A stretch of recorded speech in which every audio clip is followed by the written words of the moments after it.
Hey everyone, it's that time of the month again. Time to test my smoke detectors and also test my carbon monoxide detectors in this same video as well. First off, we're going to do this one. These two look identical, but they use different technologies. I'm going to do this one first.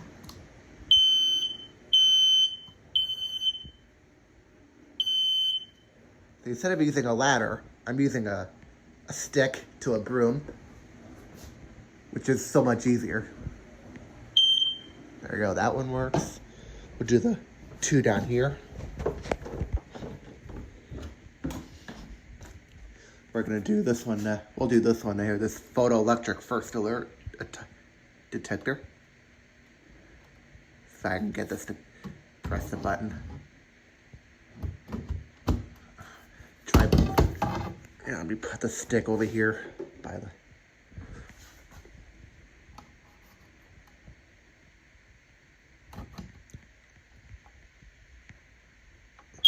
There we go.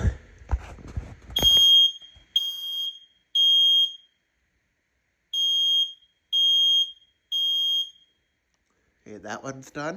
Now we're gonna do this one here. I'll take this one off the wall and show you the back of it. See, this one uses ionization technology. There's the battery. Put it back on the wall so I can get it up there without dropping it.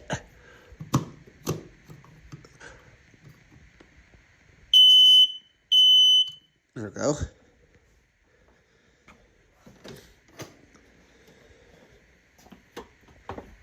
Test this carbon monoxide detector.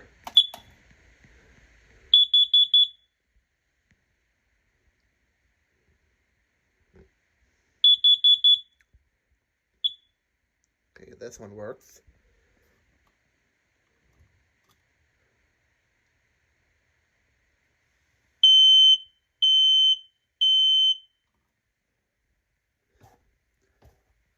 Now we're gonna test this one.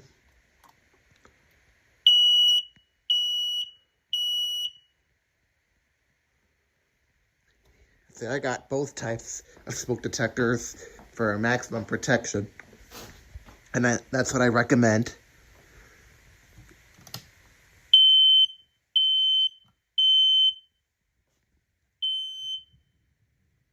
The two smoke alarm brands I recommend is Kidda and First Alert.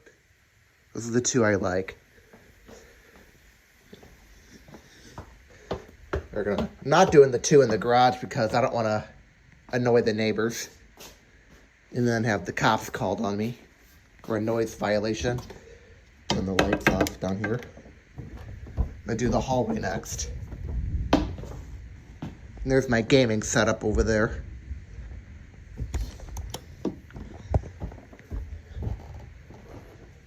Now we're gonna do this one. This one here is a dual sensor smoke detector.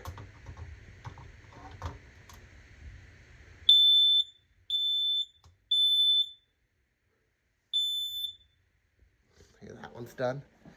Then we're gonna do these two in my dad's room.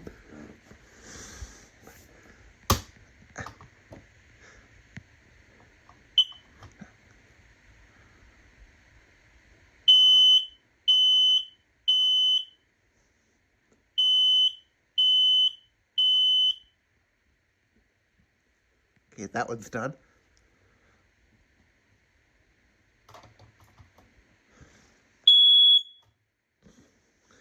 This one here is actually an I-9030, not an I-9050, so I misread that one. And this one is not a, this one right here is actually a Kidda P3010L. So I misread these two. Then in the clock room, which is my bedroom, which I call the clock shop, you got these two here. This one is also a P3010L, so this one I misread in last video. We're gonna test this one.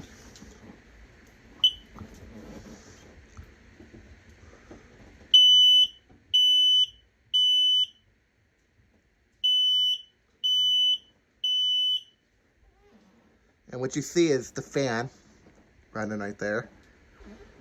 Now we're gonna test this one.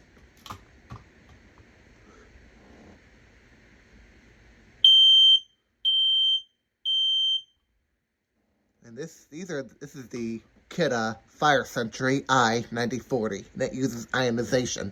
This one over here uses photoelectric technology. And in the spare bedroom, we got, which will be the last two smoke alarms of this video. Then I'll do the carbon monoxide detectors. If I can do this there, if I can get the thing, there we go.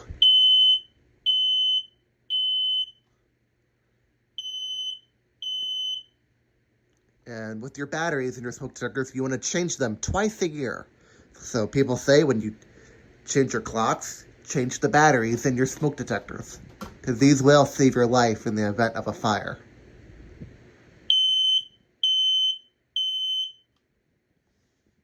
Okay, the smoke alarms are now done. Shut the light off over here. We're gonna put the stick right there. Do this one now.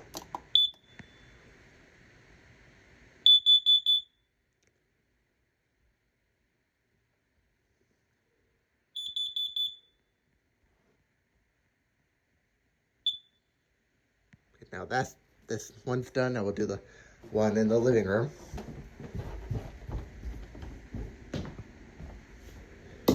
In locations you want a smoke detector would be like in your kitchen, you'll want one. But the one I recommend for your kitchen is not the ionization, because you'll get false alarms if you have it in your kitchen. The photoelectric one I recommend in your kitchen.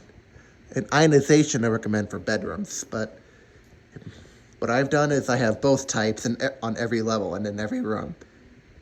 And you'll want both types for maximum protection. The fire department will not say that one's better than the other, because every fire is different. And the thing that's deadlier than, or even just as deadly as smoke, and that's carbon monoxide, because it's odorless and it's colorless and tasteless. So these things is what you need. Yeah, this one's crooked. I mounted it wrong when I put it up.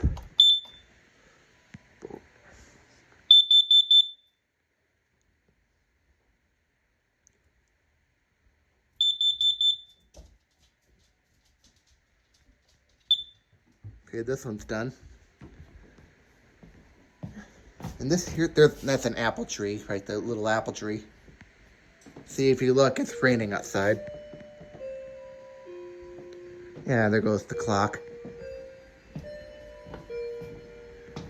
Forgot one. There's one more carbon monoxide alarm, and that's down here. Forgot about this one. Get the light on.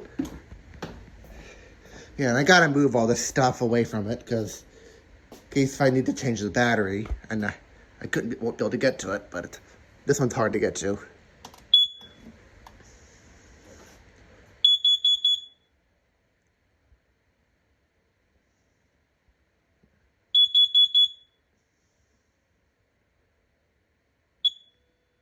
Okay, that's it. Thank you all for watching this video, and be sure to subscribe if you haven't yet.